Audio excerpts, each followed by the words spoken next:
Alors, on revient au cours de recherche opérationnelle. On en avait terminé avec la forme standard. Donc, la forme canonique, il y avait juste un inférieur ou égal ici. La forme standard, c'est avec un égal. Alors, les deux formes sont complètement équivalentes, hein. C'est-à-dire qu'on peut écrire un programme linéaire sous forme canonique et l'écrire également sous forme standard et inversement. C'est-à-dire, on peut vraiment passer d'une forme à l'autre. Alors ça paraît pas si évident que ça, hein. On se dit tiens, on remplace un inférieur ou égal par un égal. Non, non, ce n'est pas comme ça. Les matrices ne sont pas les mêmes. Alors voilà, on reprend par exemple, là c'est la forme standard avec le égal. Et si on veut passer à la forme canonique, il faut remplacer ce égal par des inégalités. Bon, ça se fait assez simplement, hein. On remplace par deux inégalités. Et puis, si on n'aime pas dans ce sens-là, ben, on met un signe moins à la matrice ici, un signe moins au B, puis comme ça renverse le signe inférieur ou égal en supérieur ou égal.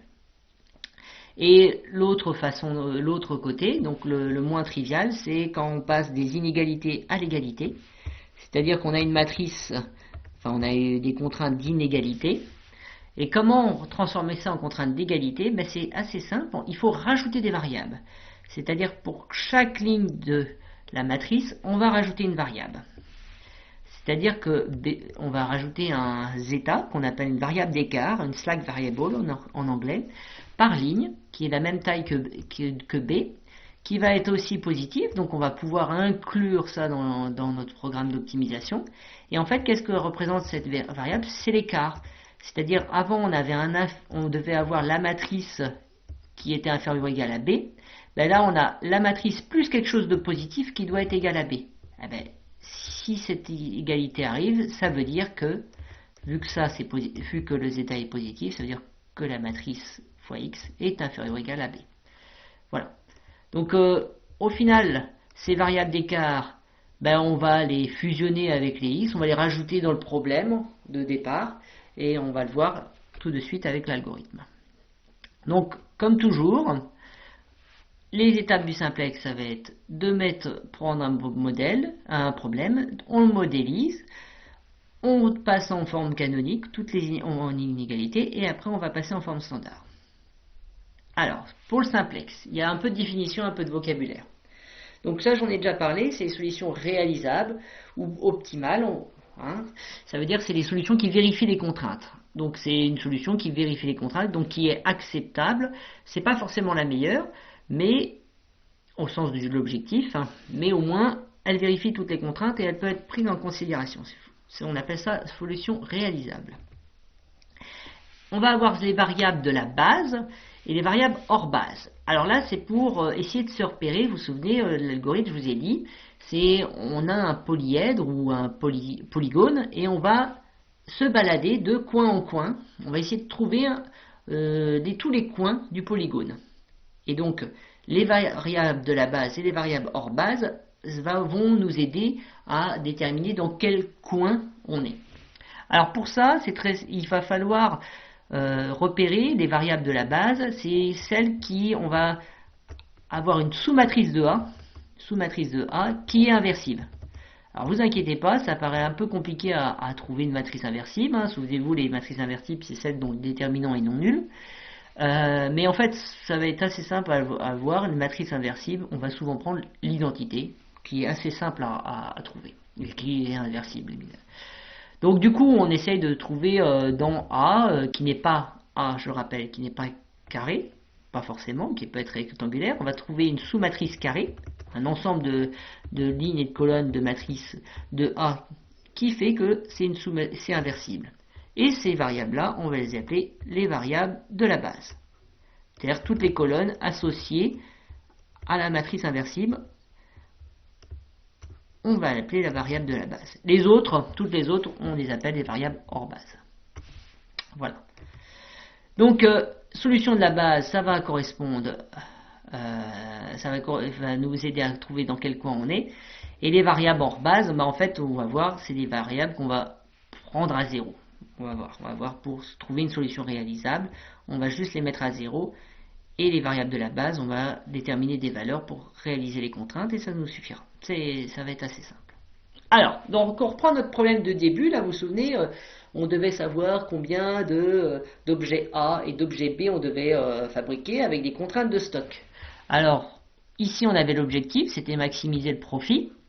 Et là, on avait des contraintes de stock sur M1, inférieur ou égal à 8. On avait celle-là qui était les contraintes de stock sur M2. Et on avait la dernière, les contraintes de stock sur M3. Et vous voyez, en fait, là, j'ai rajouté des slack variables, X3, X4 et X5, pour avoir des égalités à la place d'inégalités. Donc ça m'a simplifié mon problème.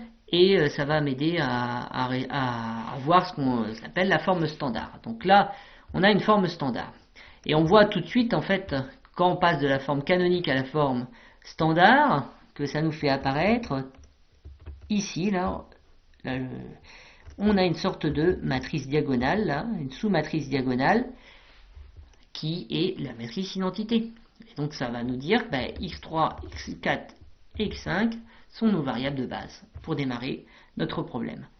Donc, quand on est au début, on prend les variables base, hors base, c'est celle-là. Les variables de la base, c'est celle-là. Et donc, comme je vous ai dit, pour trouver une solution, on va prendre les variables hors base, c'est-à-dire x1 et x2 à 0, et on va faire en sorte que les inégalités soient vérifiées. C'est-à-dire qu'on veut que, on prend x1 à 0, x2 à 0, ça ne fait que x3 est égal à 8.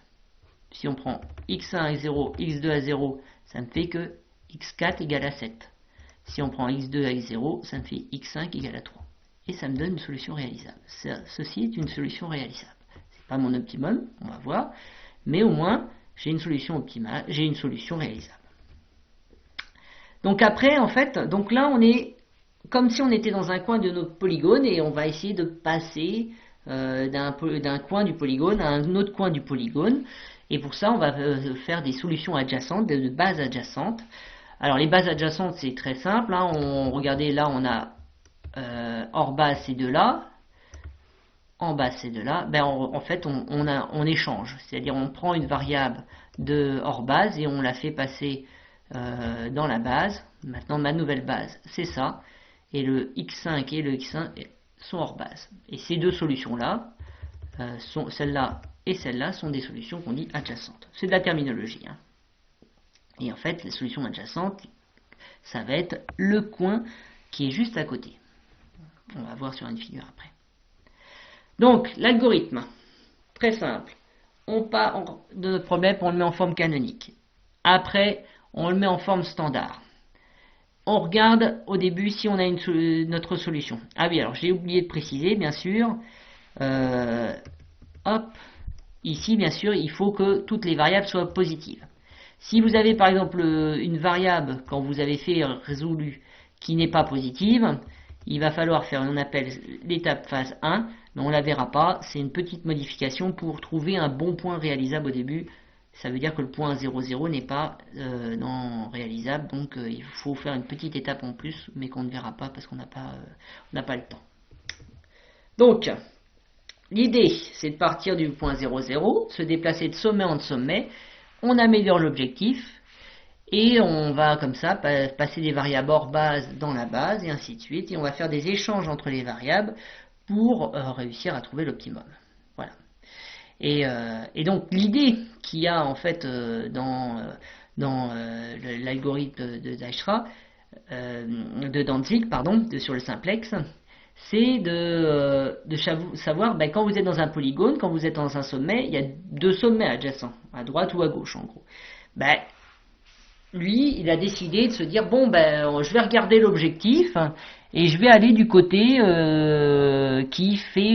qui améliore plus l'objectif. Donc c'est vraiment une heuristique, ça, mais c'est une bonne heuristique et qui s'avère très très efficace. Alors, qu'est-ce que ça va donner concrètement? Donc nous avons nos variables de base, x3, x4 et x5, et les variables hors base, c'est x1, x2. Donc du coup, l'idée c'est de se dire, je vais en faire entrer une, et je vais en faire sortir faire une en base, et je vais en faire sortir une autre de la base. Donc je vais faire rentrer soit x1, soit x2, c'est les deux seuls qui ne sont pas dedans, et je vais faire sortir x3, x4 ou x5. Alors, donc comme je vous ai dit, l'heuristique c'est de savoir est-ce que je fais rentrer x1 ou est-ce que je fais rentrer x2. Ben, je me dis, si je veux maximiser mon objectif, j'ai plus intérêt à faire rentrer x2. Et c'est un choix. C'est un choix, on pourrait faire rentrer x1, mais il s'avère que, vu qu'on a un 5 ici, c'est beaucoup plus fort qu'un 4, eh ben, ça va être beaucoup plus rapide à converger. Donc l'idée, donc on choisit donc, de faire rentrer x3. Donc on est au point 0, 0 ici. On fait rentrer x2. Pardon, on fait rentrer x2 dans la base. Bon, si on fait rentrer x2, il faut savoir, est-ce qu'on fait sortir x3, x4 ou x5. Bon, le x1 qui est ici, on va complètement l'oublier. On va le mettre à 0 et on fait comme s'il n'existait plus. Et on va considérer juste le problème avec que les équations sans le x1. Vous voyez, je les ai mis ici, là. Par exemple, la première ligne, elle est là, la deuxième ligne, elle est là, et la troisième ligne, elle est en dessous. Et là, on voit, on n'oublie pas que nos variables x3, x4 et x5 doivent être positives aussi. Donc ça nous fait, si j'exprime x3 en fonction de x2, ça me fait ces équations-là qui apparaissent. Et je regarde, mes mains, ça me donne des contraintes sur x2. Et la première ligne me donne une contrainte sur x2 qui doit être inférieure à 8, la deuxième inférieure à 7 sur 2, et la troisième à 3. Alors, du coup, il faut savoir laquelle de ces contraintes est la plus forte, c'est-à-dire celle qui me fait arrêter en premier, que je dois respecter absolument pour ne pas sortir et violer une contrainte.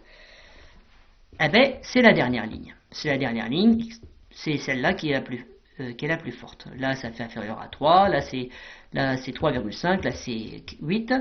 La plus forte, c'est celle-là. Donc du coup, elle correspond à x5. Je vais dire donc ça va être x5 qui va rentrer en base. Donc x2, non, qui va sortir de la base, pardon. x2 va rentrer en base et x5 va sortir. Voilà. C'est comme ça. Du coup, quand j'ai choisi ça, je vais modifier mon problème pour refaire apparaître ma petite matrice inversible identité. Donc je vais me servir de ma dernière équation qui est là, et je vais faire des combinaisons linéaires avec celle du dessus pour supprimer tous les termes en x2 qui sont ici au-dessus. Donc je veux à la fin que là ça fasse 0, 0, 0 et 1. Donc comment je vais faire? Je vais faire, par exemple avec celle du dessus, je vais faire cette ligne-là, moins 2 fois la dernière ligne. Ça va me donner cette nouvelle ligne-là qui est ici. Alors refaites les calculs. Donc celle-là, le x1 il ne change pas. 2x2 moins 2x2, ça fait 0. J'ai x4 qui ne change pas. Et là, j'ai 0 moins 5x5, moins 2x5, pardon.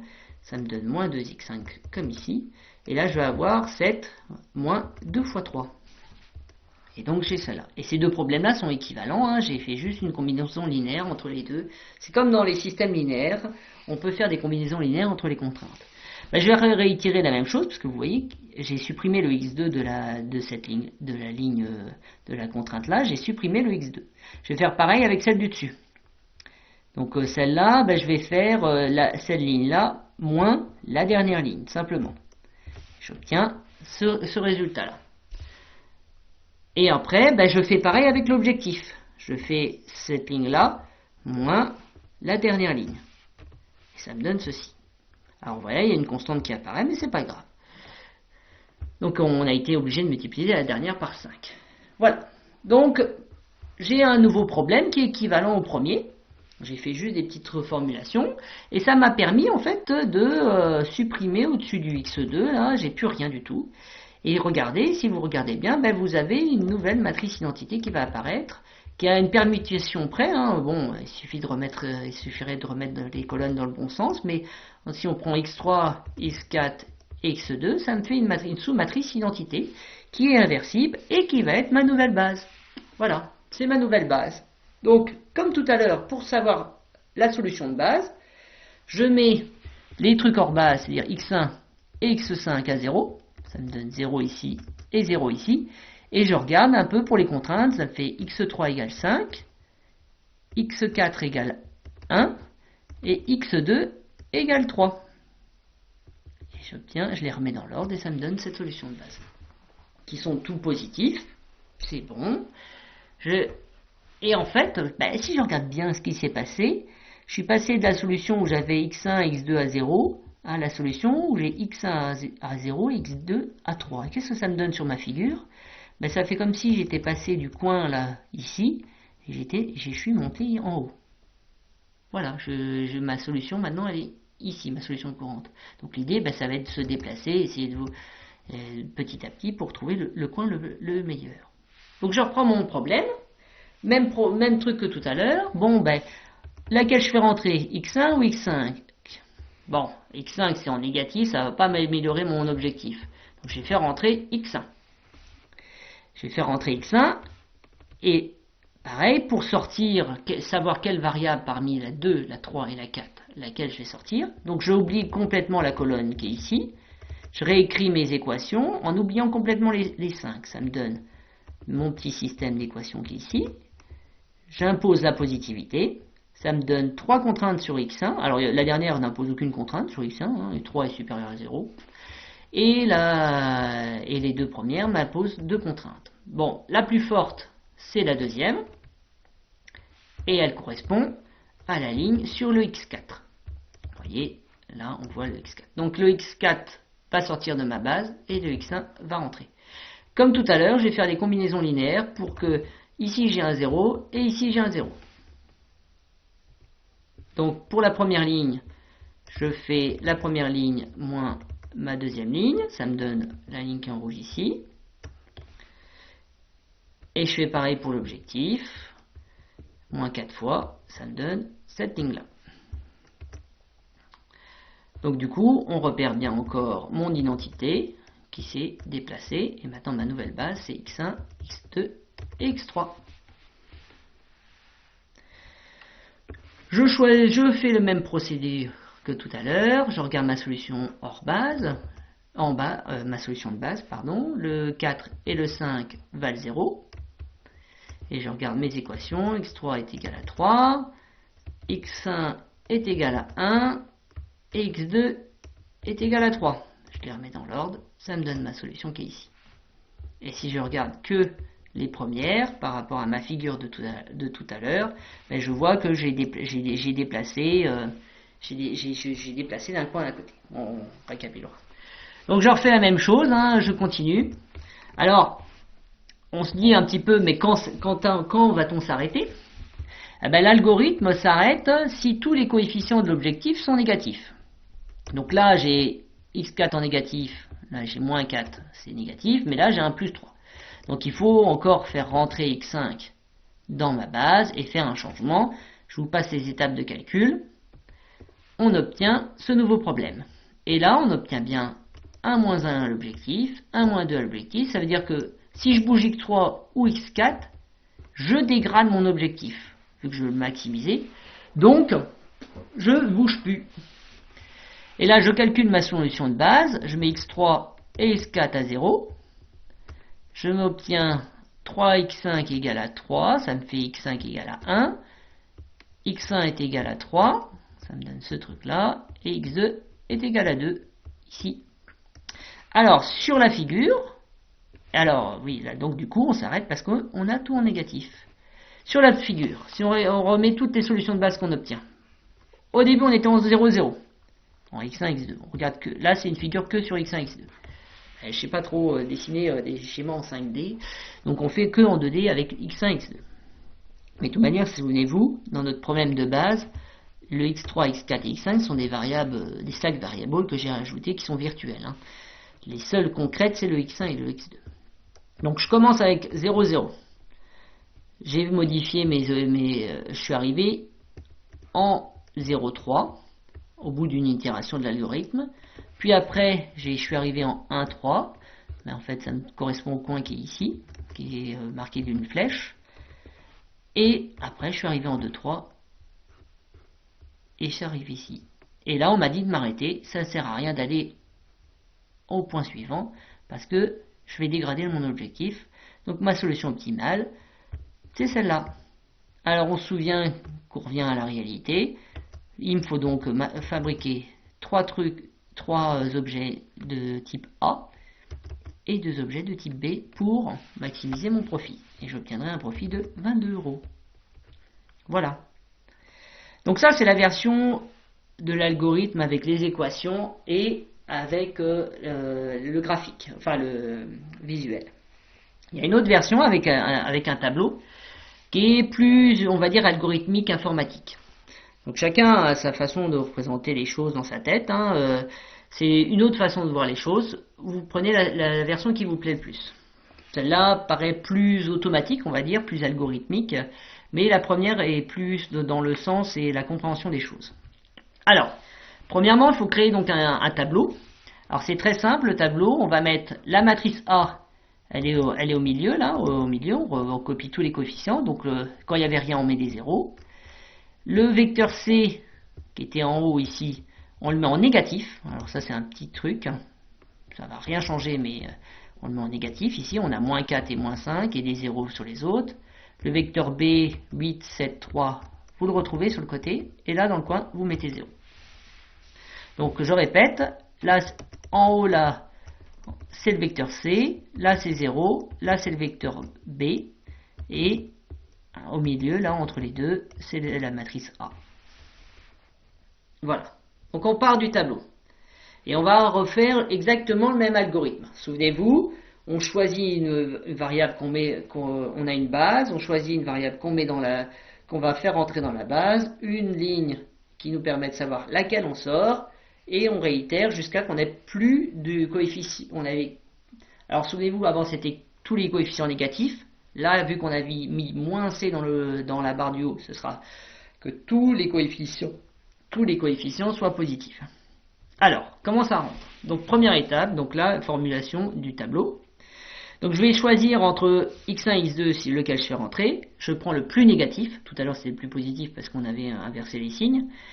Donc là, c'est le plus négatif, ça fait moins 5.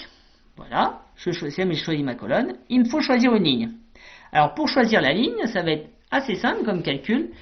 Souvenez-vous, j'avais mes calculs de contraintes. Eh bien, si on regarde bien, ça correspond à quoi? C'est vous faites 8 divisé par 1, vous faites 7 divisé par 2, vous faites 3 divisé par 1, et vous prenez le plus petit positif. Positif, c'est important. Donc là, ici, ben, c'est la dernière ligne. C'est la dernière ligne qui correspond. Et donc, je vais faire des calculs pour avoir un 0 ici, pour avoir un 0 ici, pour avoir un 0 ici. Et je vais garder le 1 qui est là. Ça va me donner le tableau qui est là. Voyez-vous, c'est les petits calculs qu'on avait fait tout à l'heure. C'est juste représenté dans la forme d'un tableau maintenant. Donc, même procédé, lequel je fais rentrer en base, le 5 ou le 1, je prends le plus négatif, c'est le 1 que je fais rentrer en base. Donc, je regarde quelle ligne je vais prendre. Est-ce que je prends 5 divisé par 2, 1 divisé par 1 ou 3 divisé par 0? Ben, 1 divisé par 1, ça fait le plus petit. Je sélectionne cette ligne-là et je fais en sorte qu'il y ait un 0 ici et un 0 ici, avec des combinaisons linéaires. Ouf. Enfin, est-ce que je fais rentrer x4 ou x5? Ben là, le plus négatif, c'est le x5. Et je vous passe les calculs. Donc on sélectionne cette colonne-là. Est-ce qu'on prend 3 divisé par 3, 1 divisé par moins 2, 3 divisé par 1? Alors le plus petit, ben, ça va être le plus petit positif. Là on a 1 divisé par moins 2, ça fait moins 1,5, c'est négatif, ça ne rentre pas en considération. Là on a 3 divisé par 1. Et là, 3 divisé par 3, donc ça va être la première ligne. Et voilà les calculs. Donc la première ligne, j'ai remplacé un 1, j'ai obtenu un 0 ici, un 0 ici, un 0 ici et un 0 ici. Des petits calculs. Et là, je m'aperçois que dans mon objectif, là j'ai un positif, là j'ai un positif. Donc je peux m'arrêter. Je calcule la solution. Je prends les variables qui sont hors base à 0, donc x3, x4 à 0. Je reconnais ma base parce que j'ai encore ma matrice identité qui est là. Et donc je prends x3 et x4 à 0. Et je vais faire en sorte de regarder les contraintes. Donc j'ai x5 qui doit être égal à 1. J'ai x5 qui doit être égal à 3. Et j'ai x2 qui doit être égal à 2. Et vous repérez ici c'est la valeur de l'objectif de notre résultat. Voilà. Donc, ensuite, on va faire des petits exercices. N'hésitez pas à vous repasser la vidéo ou à regarder d'autres vidéos pour d'autres points de vue. N'hésitez pas à faire tout ça ou à regarder dans le poly, il y a une explication écrite. Et voilà, j'espère que vous avez compris un petit peu l'algorithme. Ça, c'est la version sans la phase 1, sans les cas particuliers. On verra si on a le temps tous ces cas particuliers. Je vous remercie beaucoup.